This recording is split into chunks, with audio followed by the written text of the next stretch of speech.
discount veterinarian services, and the veterinarian comes from Tuskegee University. It's actually the cheapest veterinarian service in Washtenaw County, or one of the cheapest veterinarian services in Washtenaw County. And this is a black woman who created this business and is now serving her community. So I say this because this speech is very coddling to white rigidity. Like, he could put white rigidity to sleep with this speech, because he rocked it to his core, and he made everyone feel comfortable, and in some sense created a dependency on the black and white race to work together for the South's benefit. So I only go into about 2 paragraphs of the speech, and then I'll hit a few of his, a couple of the quotes highlighted in yellow.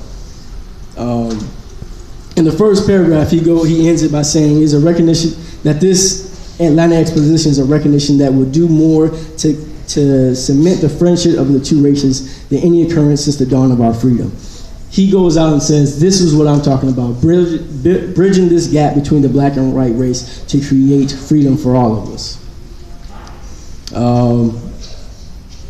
He goes into the condition of the black race in the second paragraph. He says, "Ignorant and inexperienced, it is not strange that in the first years of our new life, we begin at the top instead of at the bottom.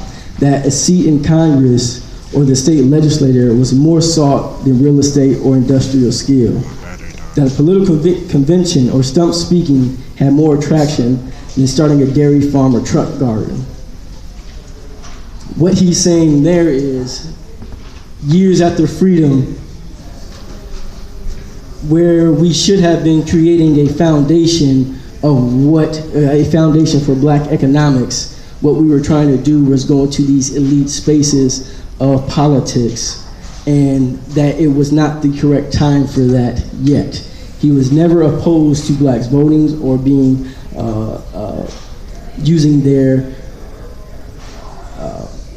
appointed freedoms that the nation allotted to them, but he was saying that there's levels to this, and first we need to create an economic base. He goes into the story of this ship. He says, "A ship lost at sea for many days suddenly sighted a friendly vessel. From the mast of the unfortunate vessel was seen a signal. 'Water, water, we do of thirst.' The answer from a friendly vessel at once came back. 'Cast down your bucket where you are.' A second time the signal. 'Water, water, send us water.' Ran up from the water was answered. 'Cast down your buckets where you are.'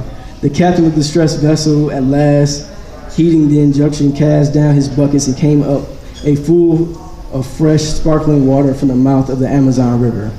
To those of my race who depend on bettering the conditions in a foreign land, who underestimate the importance of cultivating friendly relations with Southern white men, who is their next door neighbor, I would say, cast down your buckets where you are. Cast it down and making friends in every